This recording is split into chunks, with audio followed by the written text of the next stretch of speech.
Olá, eu sou Marcela Alvarenga, aluna de doutorado na Universidade do Porto, e hoje eu vim aqui apresentar um dos trabalhos que eu venho desenvolvendo. Intitulado Anos de consumo amplo e inadvertido de tubarões e raias ameaçados de extinção no Brasil, desvendados através da análise de DNA, podemos fazer melhor? Esta é uma meta-análise centrada na necessidade de compilar informações sobre o mercado brasileiro de produtos de tubarões e raias, um dos maiores do mundo. Embora as ferramentas moleculares desempenhem um papel essencial na identificação de produtos processados, a extensão do seu uso para identificar o comércio a nível nacional ainda não é bem explorado, assim como a eficácia dessa ferramenta no controle do comércio de tubarões e raias. Diante disso, esse estudo reuniu toda a literatura revisada por pares sobre o tema para avaliar o conhecimento disponível e as lacunas atuais na pesquisa. Os 35 trabalhos recuperados, com um total de 4.983 amostras, nos forneceram informações valiosas sobre a situação atual da pesquisa brasileira. A maior parte dos artigos analisam o comércio em si, mas também há artigos que desenvolvem uma metodologia molecular para a inspeção do comércio, como o PCR Multiplex e PCR-FLP. Contudo, nós vamos focar esta apresentação nos 27 artigos que analisaram o comércio elasmobranquio utilizando análises de DNA, com um total de 3.711 amostras. Uma coisa importante a destacar dentre esses estudos é que eles não são distribuídos igualmente, nem por região brasileira, nem por número amostral.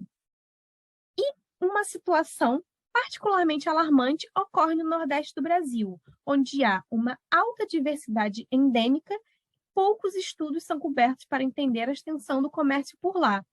Isso tudo dificulta a coleta de informações para inferir ações de manejo adequadas. Agora, focando um pouquinho na contribuição das ferramentas de DNA na análise do comércio de tubarões e raias, temos aqui a evolução das técnicas ao longo dos anos, mostrando que os estudos que analisam o comércio aplicam principalmente o sequenciamento de Sanger. Este padrão pode ser devido à ascensão do DNA barcode e à diminuição dos preços de sequenciamento. O citocromo oxidase 1 é o gene mais utilizado para identificação, uma vez que o CO1 não tem uma taxa de diferenciação suficiente para identificar espécies que divergiram recentemente em sua história evolutiva. O uso desse marcador pode levar a erros de identificação, como visto aqui em 8 casos. Além disso, ainda hoje não há sequências importantes depositadas nos bancos de dados, como as de espécies endêmicas, ou também de genes que podem ter uma resolução melhor, como o 12S. Além do fato de ainda haverem sequências com identificação errada nos bancos, levando a identificação errônea, como visto aqui em 2 casos. A construção de uma base de dados nacional composta por espécies brasileiras e alta taxa de curadoria pode ser uma forma de contornar essas questões. Mesmo com todas essas questões, as ferramentas moleculares contribuem imensamente para o conhecimento da composição de espécies no mercado brasileiro, um importante componente para a conservação de tubarões e raias.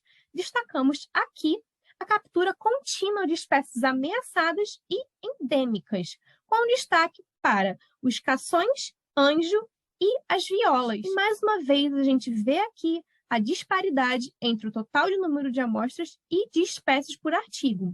É primordial, então, desenhar estratégias de amostragem que representem a situação real do mercado brasileiro. Caso contrário, continuaremos nos deparando com essa situação, onde 81% de espécies ameaçadas de extinção foram detectadas em todos os estudos realizados até agora, e aumentando.